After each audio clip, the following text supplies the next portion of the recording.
Well, thank you to invite me to this Aperitempo. Well, first of all, what I choose for my aperitivo is some Ricard, you know, pastis from France. I quite like anise, so in a while I will prepare some pastis. No, the idea when you invited me to do this talk, how I said, I didn't want to give a talk about the usual thing and so on. So I found in a subject that I am working a bit later on, something that can connect my work, my research about taste, mainly, as you know, that is what I do, and the infection we are going through these days. Because it's quite interesting that actually only when the infection got to Europe, so I think the first thing that I've seen on Italian newspaper was something like on the 18th of March, came out this information that quite a few people that were infected by COVID or that suspected to be infected by COVID, because you know that not all the people that have symptoms then are actually tested for the COVID, realized they were losing the sense of smell and or the sense of taste. And so actually it was on March 20 that I got a message from a colleague working in Israel. She's also working on smell and taste, especially on taste, actually, Mashaniv. Pointing out the fact that, well, since COVID is something so important now, I mean, it's the first pandemic that we are living in our new and digital world. And since we are doing this kind of work, we should have find a way to cooperate to know more about this. And it's been like that in a matter of a few days, actually in 3-4 days, started to be constituted a pool. At the beginning were just a few, but a pool worldwide, so from different countries, of different scientists and also people that are anyway working with patients that have a problem with smell and taste. And we constituted this global chemosensory research group. And the first thing that we start to work on was the development of a questionnaire about the loss of taste and smell in relationship in general with respiratory illness and of course to COVID-19 infection. What is nice is the fact that in a few weeks now this group of researchers count more than 600 people. The questionnaire that I also share with you, so the link to the website of this group where there is the questionnaire, and now the questionnaire is actually available in 25 different languages. That is really something impressive, is out.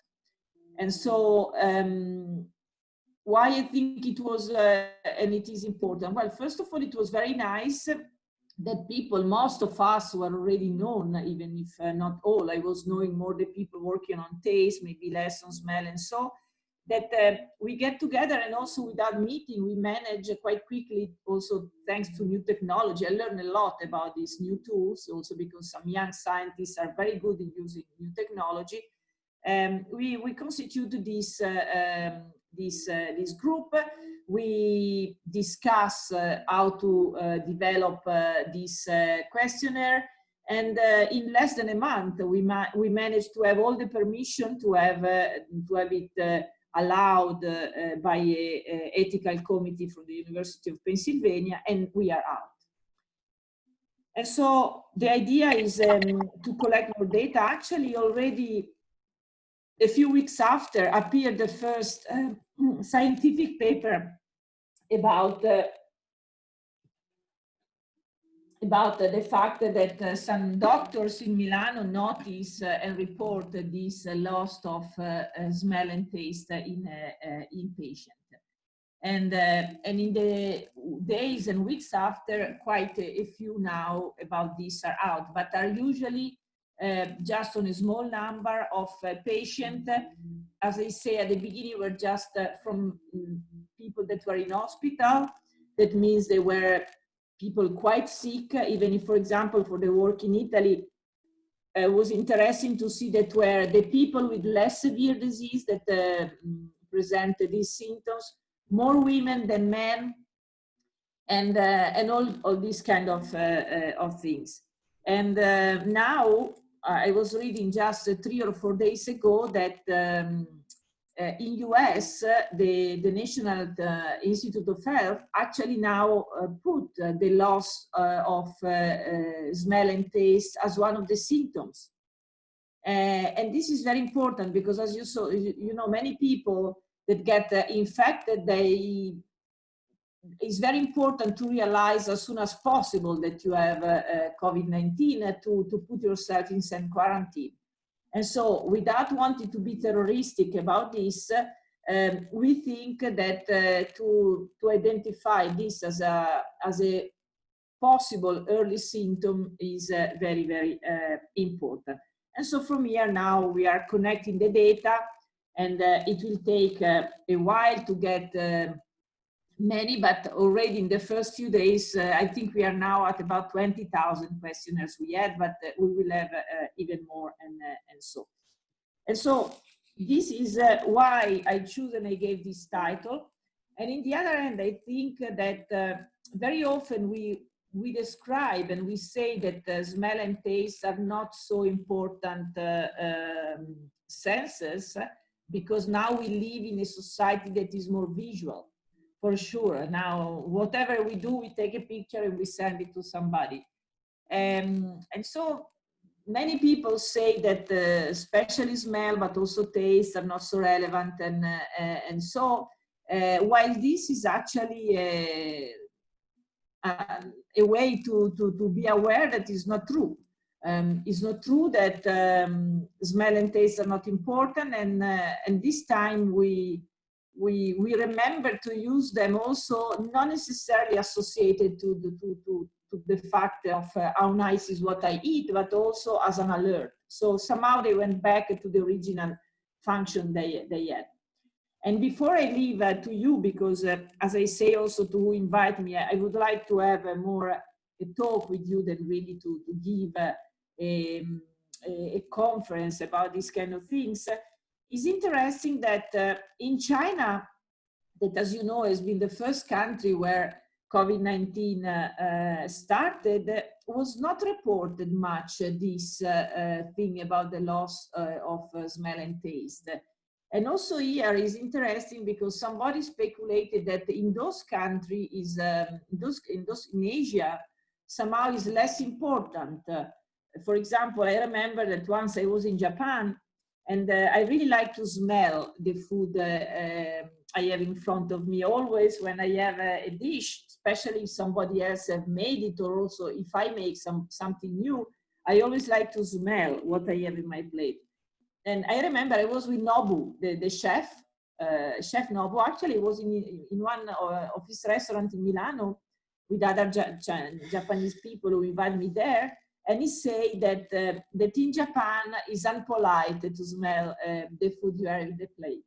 And so maybe it's for that, because only after it's been reported in Europe and then in many other countries, in US, and so that now we know that also in China they had this, but there was not an information that was reported. And so also this I think is interesting to make us think as we are different about these kind of things.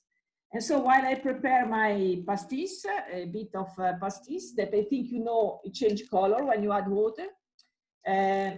please feel free to ask me something or so we can have a chat like we will have really in front of an aperitivo.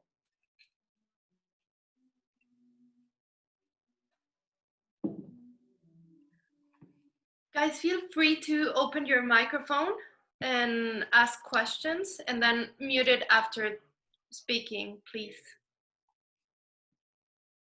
Professoressa Morini, you said that you found in the study so far that it was mostly women that suffer from the loss of smell and taste. Do you have any insight as to why this might be?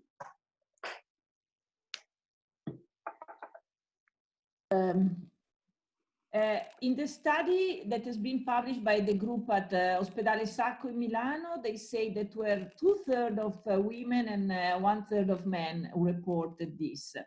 One possibility is that even if we don't know exactly the mechanism of the infection and seems to be very complex and so, but one possibility is that probably, as you have read,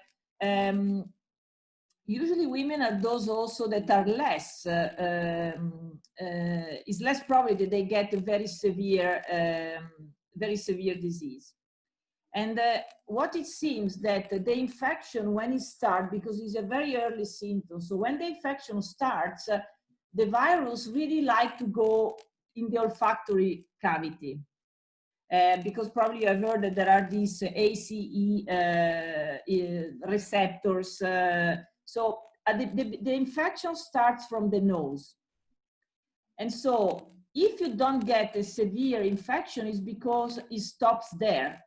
Your immune system managed to reply, to fight, let's say, the infection, and pretty much it stopped there. The people that are not able to stop or who don't react very strongly, what happens is that the virus from the nose goes down in the lung. And so one possibility is that since women are also less keen to undergo a severe infection, that is also probably one of the reasons why they are the one who report more the loss of smell. This is a possibility, let's say, for the data.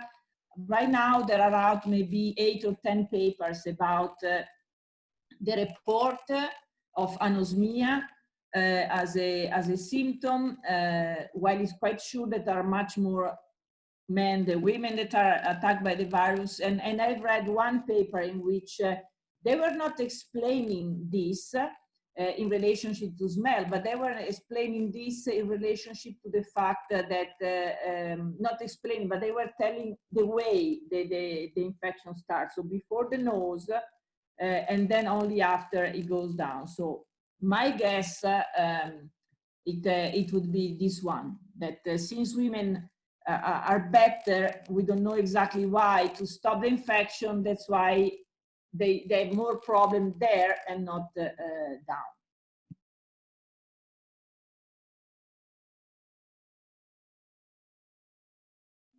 So far, I'm fairly sure I don't have infection because I can smell my anise quite well. You know that pastis, when you put the water, change the color, and I can smell it, and I love. Where I have to thank you because we're probably a year I didn't have a pastis at home. So thank you to invite me here so I can have a pastis.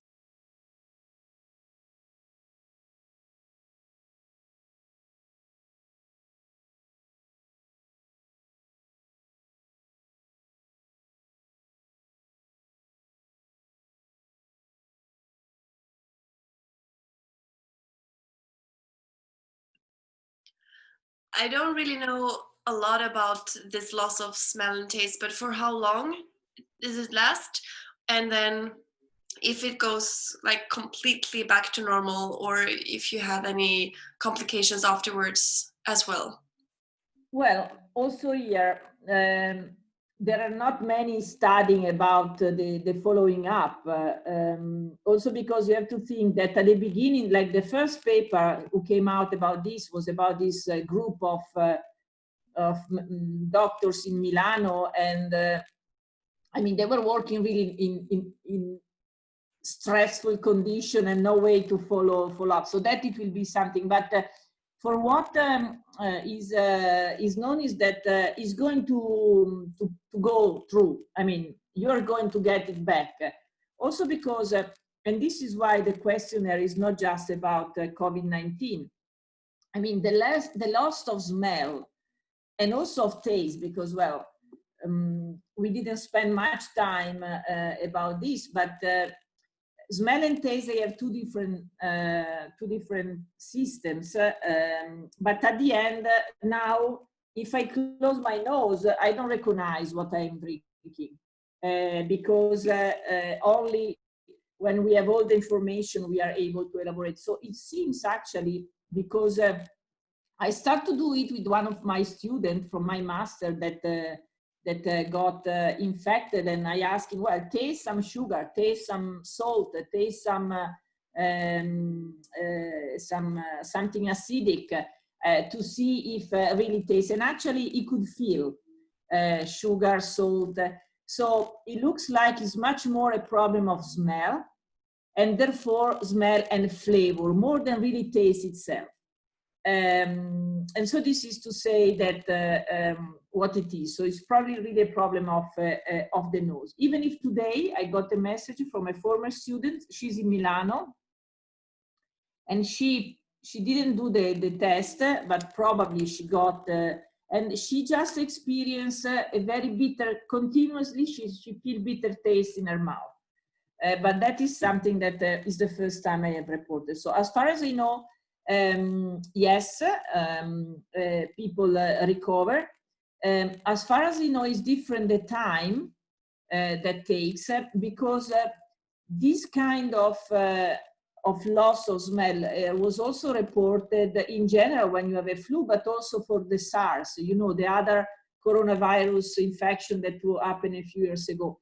And I was reading a paper about that earlier today, that there was a patient that had problems in his smell for a year after. So that is something that we have to see, because it really depends how is the mechanism, but we have no idea. What is important is now the questionnaires, I don't know if you went to have a look, is completely anonymous, and so, but people who want, they can leave their contact. So what it will be important is that in a while, when it will be possible to say to the people, okay, come in my lab and let's do some more tests, will be to see what's going on. And for sure now also in hospitals, I'm sure that otorhinolaryngologists, I don't know how are called, they are also trying to take some samples to try to understand what's going on. But for now, it seems that there is a recovery. It will take a few weeks, at least. The family of these students of mine were all of them, two brothers and mother and father. The mother was the one that has more problem, but then at the end they went back and they did recover. They did recover it. Yes.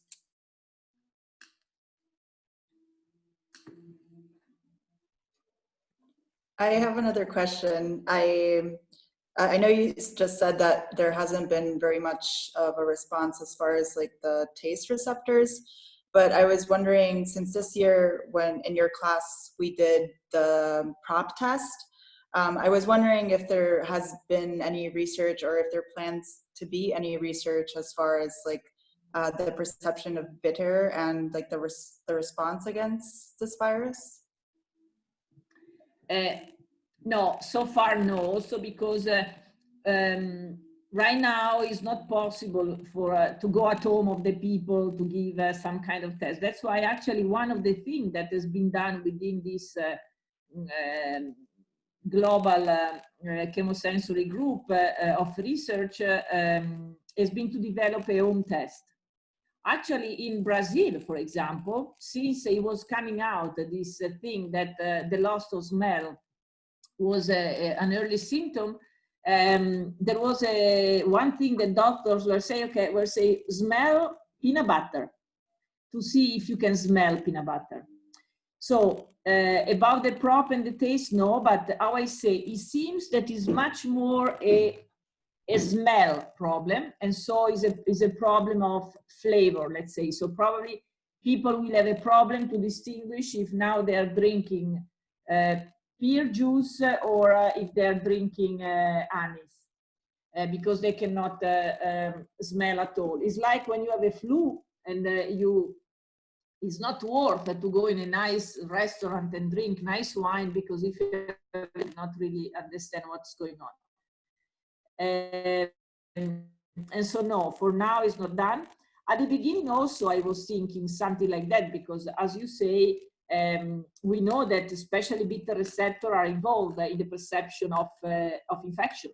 But in this case, and that's why I was thinking, well, it will be nice to have, and that's what when one of my students that is going to finish soon will send me a message that he was experienced this loss of smell and taste. I say, well, so try this simple thing with salt, sugar, something bitter, and so on. And as far as they told me, and also then other people, they can recognize the different. So it seems more to be a problem of smell, and there has not been genetic studies yet. For sure, it will be interesting to understand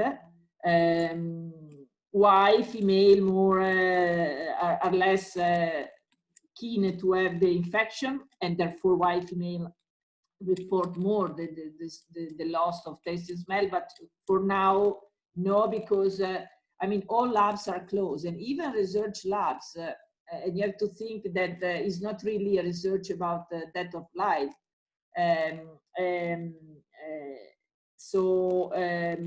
Research labs are closed.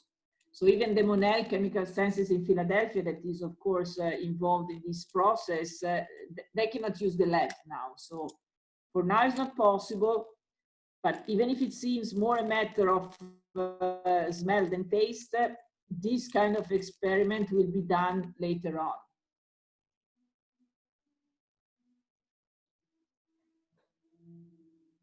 I have a question.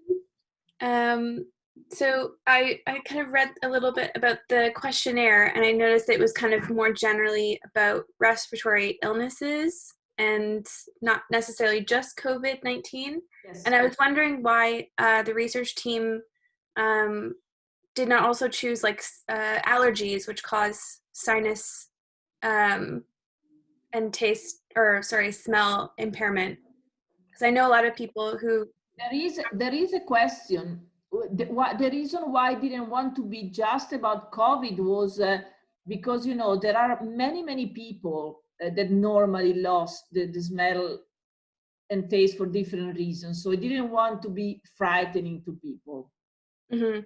Plus, this was a way also to study COVID compared to other kind of I mean, I always say usually when you have a flu, you don't smell, and so.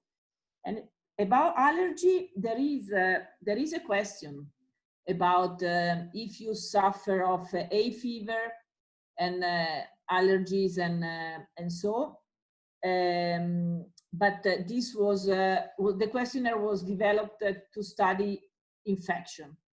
Mm-hmm. And then, I mean, I know that when I suffer of allergy, and actually, even if at the beginning I was reading that before we don't go out much this year, we will suffer after less. I mean, 2 weeks ago I was dying because of allergy. Really, I have to take antihistaminic once or twice a day. I have to take also small pills of cortisone because it was really in a bad shape. But that is the reason why I want to be about infection and not about these other kind of things.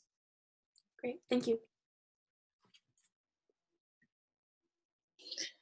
I was just wondering, I was reading something about some research that was looking at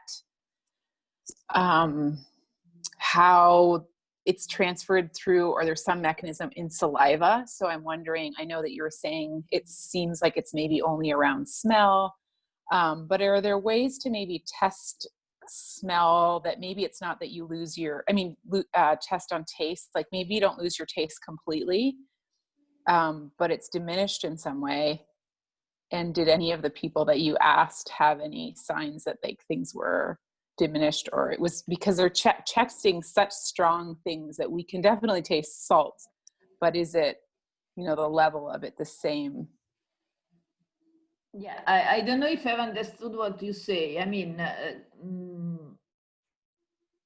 no, probably I didn't know. I mean, saliva for sure is important because we know that the virus spreads with that. I mean, we know that the droplets are what we have to avoid. That's why it's very important that everybody goes around with the mask, even if very simple ones, because you avoid to spit into other people and so. And then I will say, we don't know. I mean, that is why we do want to do this broad questionnaire.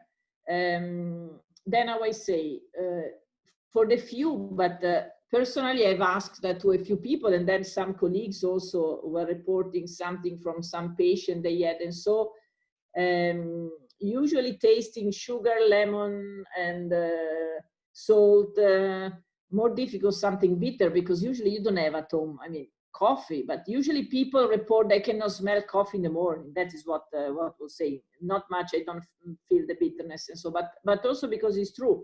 If you close your nose and you have coffee, you feel, usually I do the experience with the candy, with the cinnamon candy. I mean, cinnamon is also quite strong and easy to be recognized, but if you close your nose, you're not able to recognize that you have cinnamon in your mouth. And so I always say, for now, it's just a questionnaire.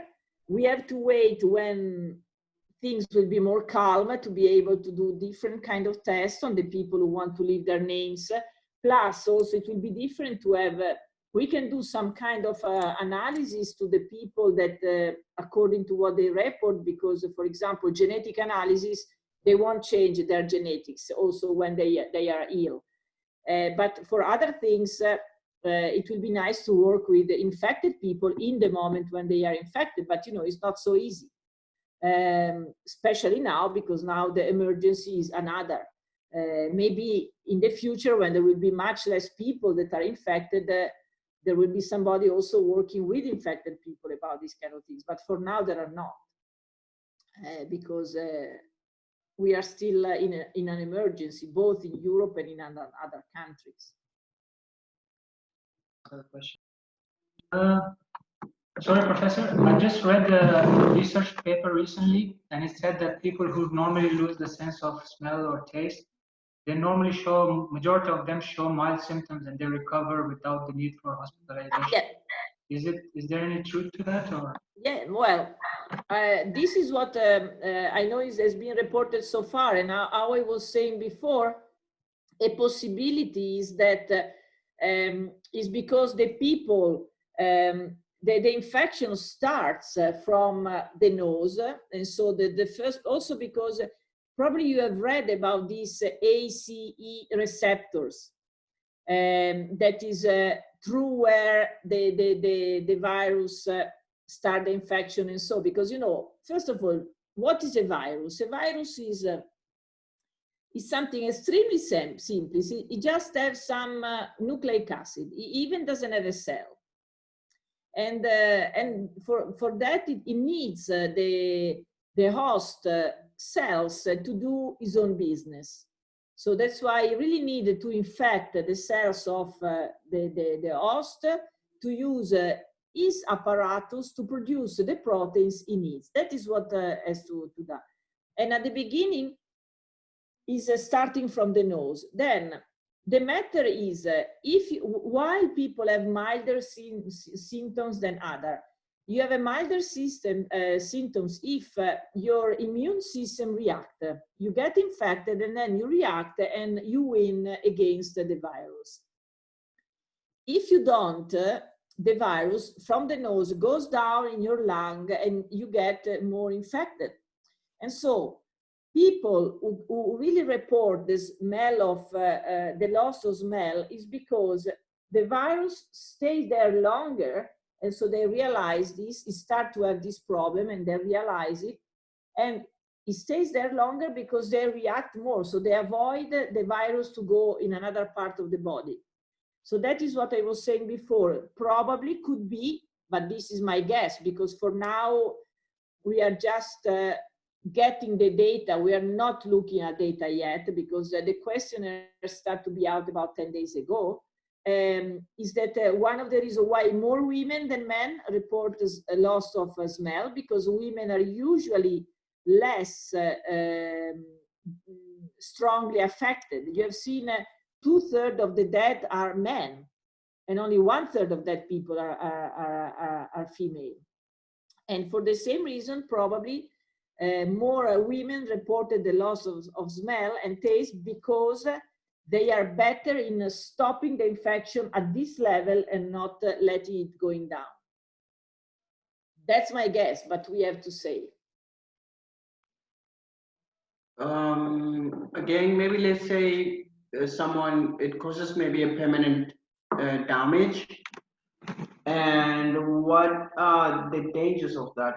Like, what normally happens when someone loses their senses for like a long time and they're not able to get it back? Yeah, well, actually, not to have the sense of smell is a problem. I always say we don't know about this specific situation, because especially because I always say, if you go and read the questionnaire, and please disseminate the questionnaire in the countries where you are from. I mean, there are many different languages, so especially in small community, it will be very important to get it.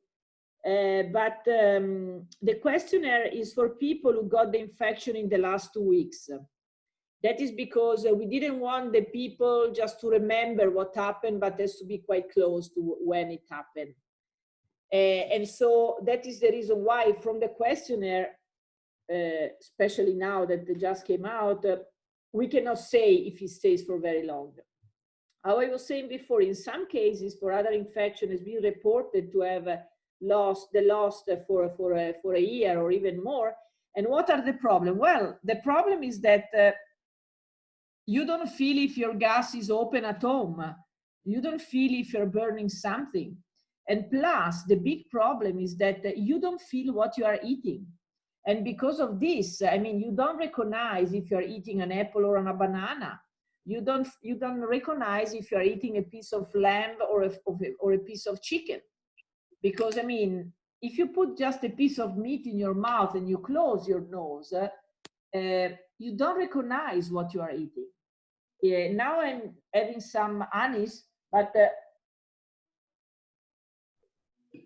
if I do just with my nose clip, I cannot understand. And so the big problem is that if people don't understand what they are eating and they don't feel the difference between what they are eating, they don't feel like eating anymore.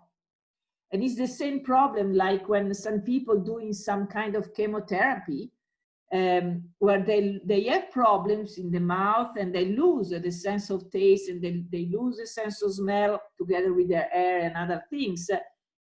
They don't feel like eating. And if you don't eat, you die. So before you get sick, you really lose energy. And so to lose the pleasure to eat is a big problem. So it's a problem to have too much pleasure on eating, but it's also a problem to lose this pleasure. And so this is the problem. And that is why actually there are associations of people that have lost for different reasons the sense of smell or the sense of taste. There are advocates, so people that are defending this kind of people when the problem has been happened because they've been injured or they have this problem because of something that happened where they work and so. And so to lose, try to go around for a few days with your nose clipped, and then you will understand what's the problem. You really don't enjoy many things, and that's the problem. Because we need it to understand some danger. You don't, also to recognize what you are prepared. Like tonight, I prepare ribollita. Okay, that is this soup with that has been cooked several hours yesterday, and then I cook this morning for a while, and so and what is different from ribollita from other soups is the smell, because at the end the soup is a soup, some vegetables, but then if you don't smell, you lose a lot, and at the end you can even lose the willing to eat. Actually, is one of the reasons why elderly people eat less, because when you get old, you see less well, you hear less well, but also you smell and you taste less well. And there are many studies about this. The loss of smell and taste is a very important component in the fact that elderly people don't eat enough or don't eat well enough, because they don't feel much the difference between one thing and the other. So basically, people don't lose their sense of taste. It's just a perception of flavor, that they cannot perceive flavor. Let's say for some of the information that we had also about the mechanism of infection, also because this is what I was puzzling at the beginning when I was just at this information. Smell and taste, they use completely different sensors. So it was not easy to understand. And so one possibility I was thinking about was that were a problem due to nerves. And that also could be another possibility, so that are not really the sensor. I mean, for smell, we know that it's like that. It's really the fact that is the area that is congested. You have all the virus here, so you start the immunity response, and because of this, you have recall of cells and different things, and you start to produce the mucus, and so, and you block the sense of smell. The other possibility could be that there is a damage of the nerves that from the sensors, both in the mouth and the smell, goes to the brain. And that was something I was thinking, and actually there was a paper about the fact that COVID is also attacking some nerves, it seems, but we have to see, but is another possibility. So it's not the receptor itself, but could be or the system to transmit the information. But more likely, I would say, looks like is the smell component that is lost because of the congestion on the nose, and because of this, you don't understand the flavor. So yes, since you should know the difference between smell, taste, and flavor, is more a problem of smell, and because of this of flavor, not of taste itself. Yes. Yeah, but I thought that with corona you don't get congestion like normal flu. Yes, much less, because congestion is when it goes through. But anyway, there is this block. I mean, really, people have problem to get. There is blocked. It's very high, so it's not really a response in the nose, but is something that the olfactory bulb is up here. So it looks like it's very close to where the infection happened, and so the area where we have the nerves starting from the olfactory bulb are interested by the infection. Also because it looks like that olfactory cells, the cells to which we have olfactory receptors, also they present this ACE receptor that are those involved in the infection. You are from Tehran, right? You are from Iran, right? No, I'm from Afghanistan. Because I speak the same language. There are some papers out about the report of smell, but it's more about Iran, because also in Iran they've been quite strongly affected. So yes, it's more a problem of smell and therefore of flavor than of taste itself. At least that is what it seems, but then we will see.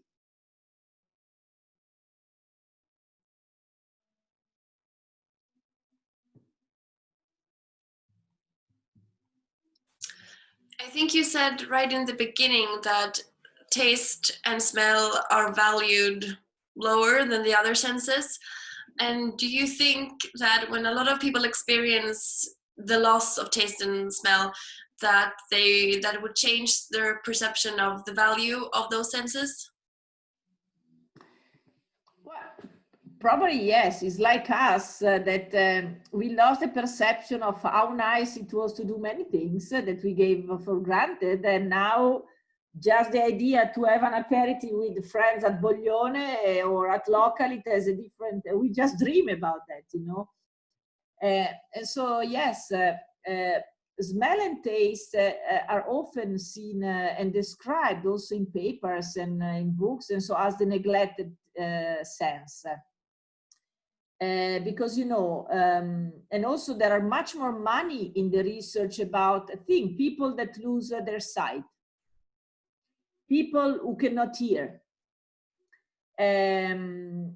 is because maybe it's true, it's more important to see than to smell, even if there will be a reason if we have different senses. So I have colleagues that have been working for years at the NIH, the National Institute of Health, and they were doing excellent research about taste, but with the left hand, because actually with the right hand, they were mainly getting the money from the grants for sight and hearing. And then they were using a little bit of that money also to do research on taste. And so think about how much we talk, and so somehow maybe it's true that is more important to see and to hear than to smell and to taste. But if you see and if you can hear, anyway, it's true that we don't pay so much attention to the smell and the taste maybe. And now for sure people that have lost for a while this capability, they will pay more attention and they will say, oh no, also that are important and so. But if you think the comparison, I mean, I don't know how much money goes on research on smell and taste compared to what goes in sight and hearing. And so that is what, but taste, I think, is going to become more important also in relationship to other stuff. And that's why that's something I talk when I have time in my lectures about the involvement of taste receptor in different parts of the body. So looks like probably is not this the occasion, but in some other kind of other infection, or also in mediating some other response from our body. And plus we enjoy the food, and that for us that care about food for sure is very important. But if you compare with sight and hearing, for sure there is less emphasis on the research on that, and also much less money. But I would. La parola. I don't write. You don't understand? You have to shout a bit more.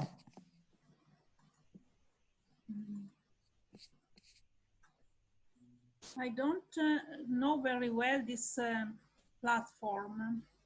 No, but shout just a bit more. Gridi un po' di più. Si sente adesso? Now yes. Sì, parli più vicino al microfono che si sente meglio. Yes. Ah, okay. No, I would pay attention because to the smell is not important only about the food, because there is the dangerous situation like fire, like dangerous things. The smell is important, is a reactor for to save the people, for example. When I why I mean gas itself, the gas that we have at home is not it doesn't have a smell itself.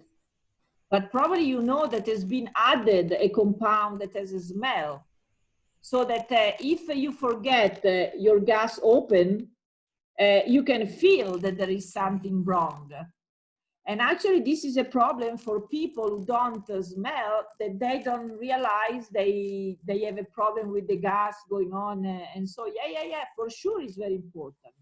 When I cook the things and I forget the things on the fire, with the smell, I listen, I know that my food is come in the bad way. Yeah, and that is the problem for people who lost the sense, especially, you know, in this case, probably people that get infected by COVID-19, they will not probably cook something special, because if they are sick, they won't feel very well. Even if they just stay at home.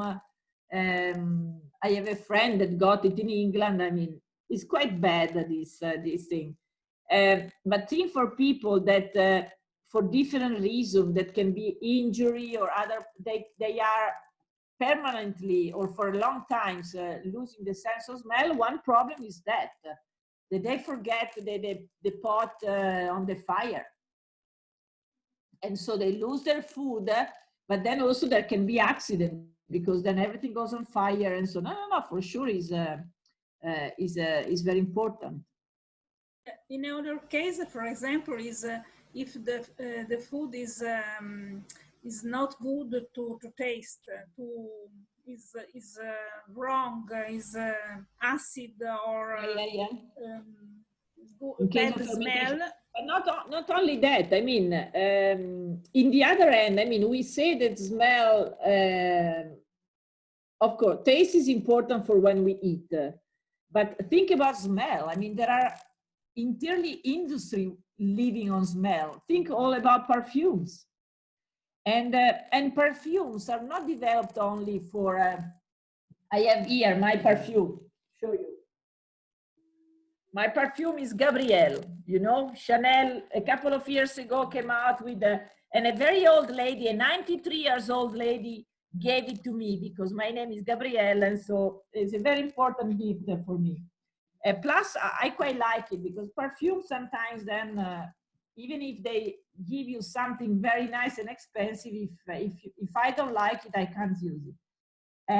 But perfume are important, and companies working on perfumes are not working just on that perfume, but the smell of the car, new cars. I mean, it's not that they smell like that because of the material. That's something that we think, but it's not true. There are studies about the smell of a new car. What is the smell that people want, or the smell in some environment like hotel. There are people studying the smell that a customer would like to have in an hotel to feel like at home. And I think that one of the things that we recognize when you go in somebody else's home is a different smell.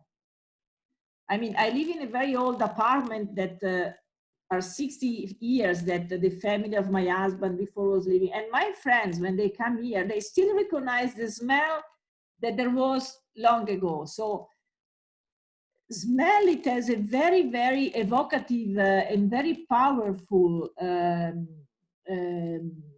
it has a lot of power, even if to some extent we don't pay so much attention to it. But in the other hand, it has relevance, because usually we don't smell ourselves, we don't recognize our own smell, but we recognize very easily the smell of somebody else. When you go into your house, you don't smell anything special, but then if somebody came in, they can smell the smell of your house. So somehow smell is very powerful and evocative, and a different level. And there are many studies also about psychologists and all these kind of things about this that are, I think also they are quite fascinating. Then I work on taste, that is a different thing. Also because it's much more difficult to work on smell at molecular level, because it's combinatorial, there are many receptors, and so, but I think that the whole is very interesting and fascinating. Just another question. I was curious if the thermoreceptors are still active at this point when someone loses their sense of taste and smell.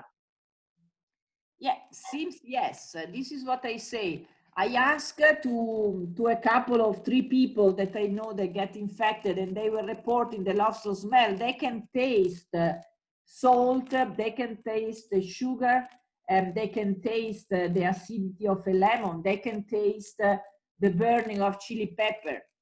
But they were a problem on distinguish banana and apple.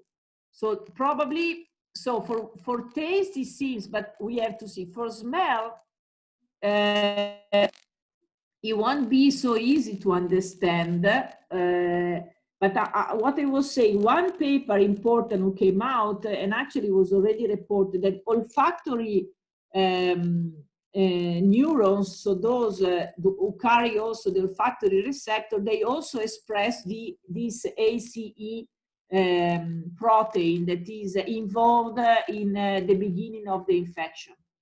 So probably that is the key.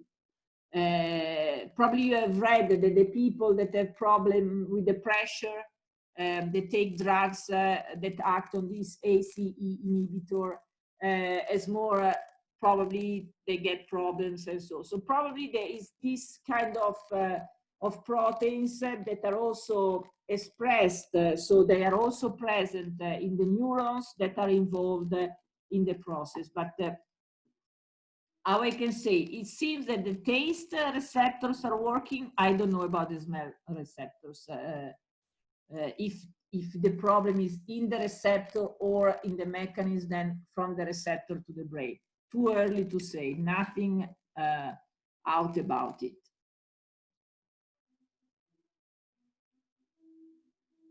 Yeah, question.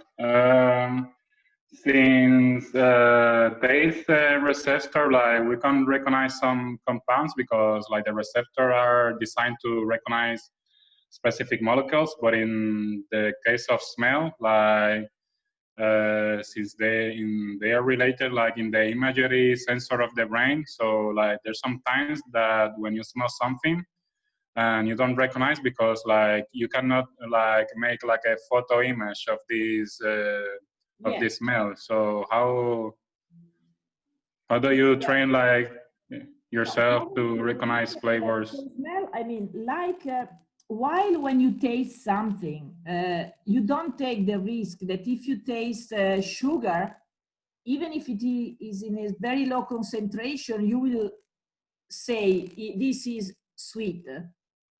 With smell, it may happen that you smell something and you say, oh yes, but then you smell this glass and you say, oh yeah, you smell something, but then it takes a while before you say, oh, it's anise.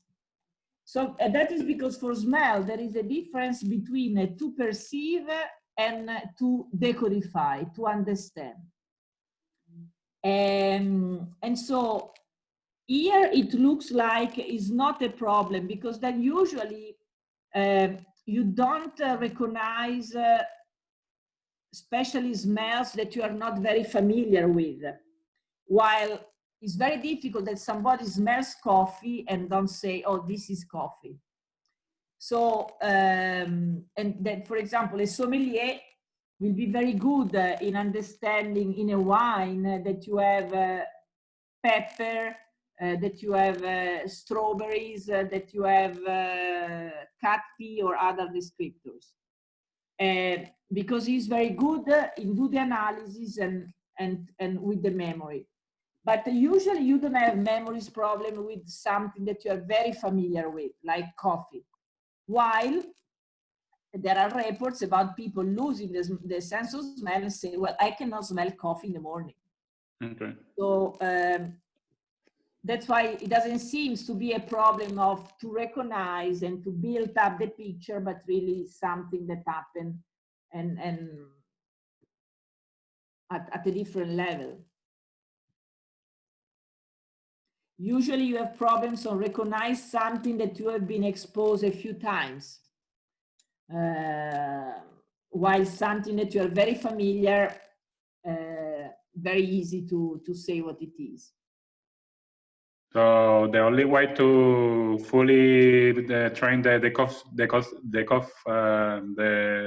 part of decodifying the smell is just like by training, like identify like by training, because like if you're smelling something new, you perceive it, but if you have never smelled it, then you cannot identify it then.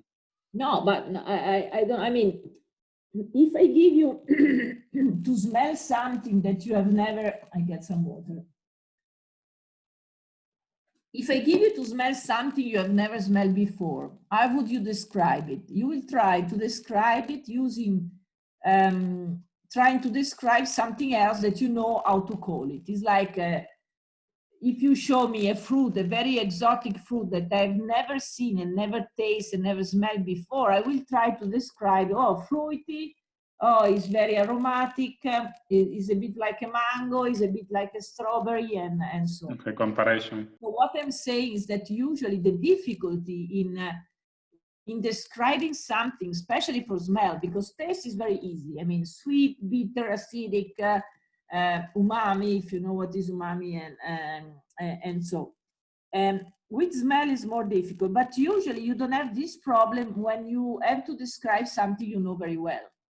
I mean, it's like if you show me pangolino, now everybody knows what is a pangolino, no? A pangolin, because, you know, probably it's this strange animal that has been also, the COVID is probably coming from the bats, but then there was somebody says from pangolin that looks like this armadillo that in China they also eat and so. But there is not the risk that if I see a dog that I don't recognize it as a dog. So the problem is not to recognize something I'm not familiar. I mean, I have problem to understand if it's a new or if it's another animal that there is in Africa, because I just have seen in picture. While if I see a giraffe, well, it's a giraffe.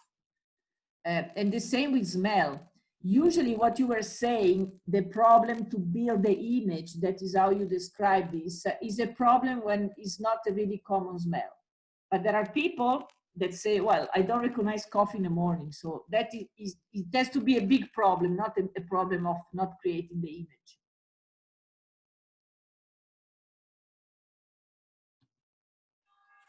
I don't have a question, but more of a comment.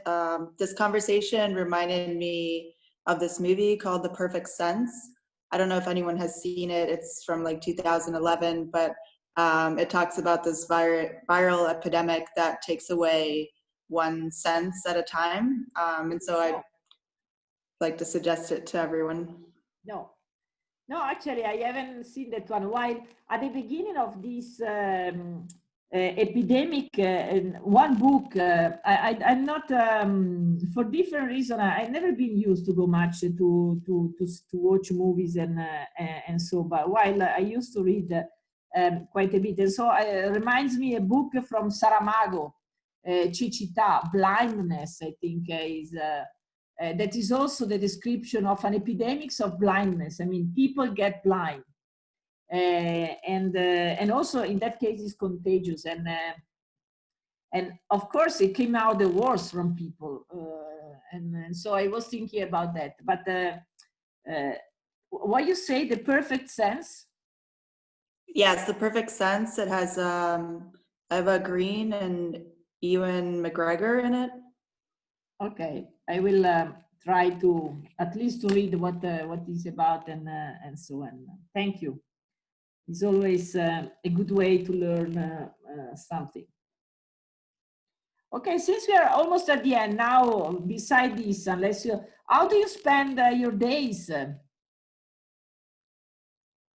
You people, how do you spend your days? Are you all in Bra? And I'm still in Bra, yeah. Yeah, I'm in Bra as well. Just I spend it just cooking from the morning, bread. Yeah, cooking and try to find new hobbies. Yeah, like besides studying, obviously, like we have so much free time. So like all the ideas and projects like you have, like yeah, like try to be as proactive as possible to try to not lose the mind. Yeah, I think a lot of us that like We've become experts in bread making. Yes, that's very interesting. Just on Google Trends, just before we start, because actually one of the things that some colleagues were reporting, if you go and look loss of smell over Google Trends, you will see that there is a huge peak. And what is interesting that in different countries, the peak it really arrived together with the disease, with the COVID. So really that was something that Thomas Hummel, that is a researcher working on smell in Germany, on the 21st of March, when we had the first meeting, was saying. It's interesting because and then I was just checking that on Google Trends. You know what is Google Trends? Okay, that is a very nice tool. And also if you put bread making, because now everybody is a bread maker, you know, in Italy, but banana bread. Friends in Germany, there has been days where you cannot find flour in supermarket, you cannot find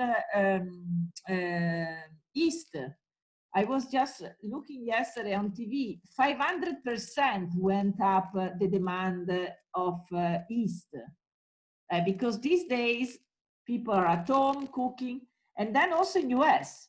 Even if in US, the three goods that are more, increase more the sale were pizza, ice cream, and liquors.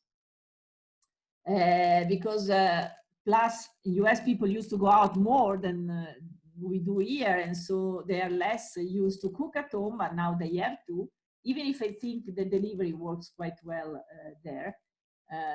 In my town, for example, there is not much delivery going on. Plus, I mean, I enjoy cooking, so it's fine. But yes, it's interesting to see that loss of the smell and taste is really at a peak and slightly different before in Italy and then in other countries in Europe and then after in US, and so it's interesting. And also to see what people do about the cuisine and what they eat and drink is quite nice to see how it's changing. And so, but we are happy because I think to cook at home is very important because you cannot make too many mistakes if you cook from scratch. So we have to promote home cooking for sure. Can I make a question? I don't know if it's a bit off topic or not, but I was thinking that since a lot of us right now are experiencing a very lonely life because we are all isolated somehow, I was thinking of this lack of companionship somehow influences the way we perceive food, or how we, like our receptor, or... That is in another realm than mine, but yes, I mean, I think there are studies about that for sure. Also because, I mean, even if I study receptors, you know, of course receptors are important, but then remember that at the end is your brain. And so that is why we also use a situation to remember some food that we eat and drink. And so, but I think it's our experience, but there are papers about the fact that for sure is the whole experience that at the end makes something to be memorable or just to be something that we have for survival. So for sure. Even if, you know, in this situation, maybe there is something that we will remember and then we would like because of this situation. But for sure, there are papers about all this. And this also it will be interesting for the future. I mean, the restaurant experience is going to change in the future. There will be much less people. There will be much less interaction between you and the waiter and the other people. And also the food will be different because at least from what people say, probably people won't have much money to spend and also want to have something more easy to understand. Also because sometimes it's difficult to go to eat in some kind of place. And so for sure, the whole experience about food is going to change a lot after this pandemic and for a while. because the design of the restaurants will change, and the relationship with the other people, the number of people in a table. Probably before we can have a feast of 50 people eating together, probably that will take quite a while. And so probably the whole experience will change, for sure. And that, I think, is a good subject for the gastronomes, because, well, it's a very complex and very broad subject. And I think people that have been studying in different courses at the University of Gastronomic Science could have different opinion and expertise. And so there will be a lot to do in the future, I'm sure.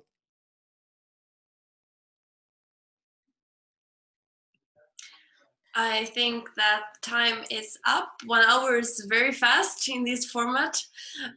We would like to thank you all for coming, especially Gabriella Morini. Thank you very, very much. Thank you very much, Professor. Thank you for the pastis. It was a long time. I didn't have the pastis, and so have a nice trip always. You know, one of my trip. Have a nice trip for the people that are leaving for a long trip tomorrow. And well, see you soon. Even if I guess you won't be too soon, but see you in Bra, and we will have time to celebrate together, for sure. Ok, thank you. Arrivederci. Salve, Ciao. salve, buona serata, buona cena, buon appetito. Arrivederci. Thank you. Thank you, Professor. You're Take care, welcome. everyone. Stay safe. Salve, salve. Grazie. Thank you so much. You're welcome.